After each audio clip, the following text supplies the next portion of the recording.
বিশ্বকাপের round of 32-এ Bosnia ও হার্জেগোভিনাকে 2-0 গোলে হারিয়ে 24 বছর খরা গোছালো যুক্তরাষ্ট্র। 2002 সালের পর এই প্রথম বিশ্বকাপের নকআউট ম্যাচ জিতল মার্কিনরা।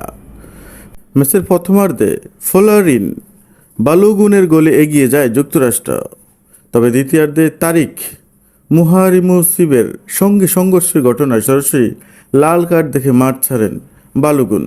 ম্যাচের বাকি প্রায় 26 মিনিট 10 জন নিয়ে খেলতে হয় স্বাগতিকদের। একজন বেশি খেলোয়াড় নিয়ে দ্বিতীয়ার্ধে আক্রমণ ঝড় তোলে বসনিয়া। একের পর এক পরিবর্তন এনে তারা সমতায় ফেরার সর্বোচ্চ চেষ্টা চালায়, কিন্তু যুক্তরাষ্ট্রের রক্ষণভাগ ছিল দুর্ভেদ্য।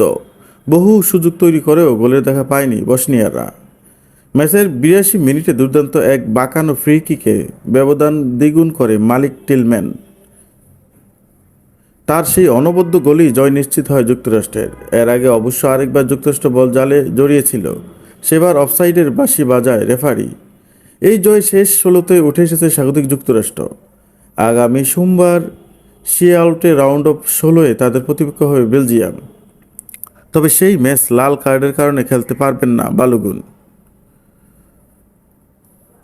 79 মিনিট বসনিয়া ও হার্জেগোভিনার জালে বল জড়ালেও উদযাপন করা হয়নি যুক্তরাষ্ট্রের। তবে অফসাইডের সেই দুঃখ বেশি সময় থাকেনি স্বাগতিকদের।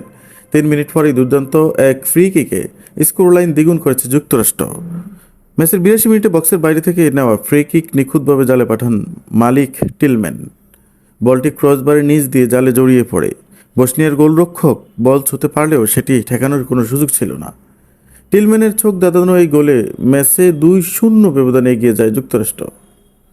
বসনিয়া ও হার্জেগোভিনার বিপক্ষে বড় ধাক্কা খেল যুক্তরাষ্ট্র। শেষ 32-এর লড়াইয়ে দলের গোলদাতা ফরওয়ার্ড ফুলারিন বালুগুনের সরাসরি লাল কার্ড দেখিয়েছেন ম্যাচ রেফারি।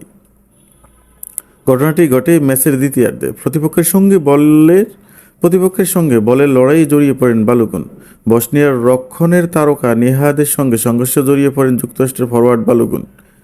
রেফারি প্রথমে ঘটনাটি পর্যালোচনা করেন এবং পরে সরাসরি লাল কার্ড দেখান। সিদ্ধান্ত ঘোষণার সঙ্গে সঙ্গেই ধারাভাষ্যকাররা বিস্ময় প্রকাশ করেন। এ সময় তাদের বলতে শোনা যায়, অবিশ্বাস্য, এমন চ্যালেঞ্জের জন্য বালুগুন লাল কার্ড ফেলেন। তিনি ইচ্ছাকৃতভাবে কিছুই করেননি, এটি একেবারেই বিতর্কিত সিদ্ধান্ত। এই লাল কার্ডের ফলে শুধু চলতি ম্যাচ থেকেই নয়, যুক্তরাষ্ট্র শেষ 16-তে উঠতে পারলে সেই ম্যাচও খেলতে পারবেন না বালুগুন। এটি যুক্তরাষ্ট্রের আক্রমণ ভাগের জন্য বড় ধাক্কা হয়ে দাঁড়াতে পারে। একই সঙ্গে আলোচনা বাড়তে পারে এই কার্ড নিয়ে। অফসাইড একটি গোল বাতিল হওয়ার পর যেন আক্রমণের ধার মজবুত করে যা স্বাগতিক যুক্তরাষ্ট্র। অবশেষে বিরতিতে যাওয়ার ঠিক আগ মুহূর্তে দলকে এগিয়ে নেন ফোলারিন বালুগুন।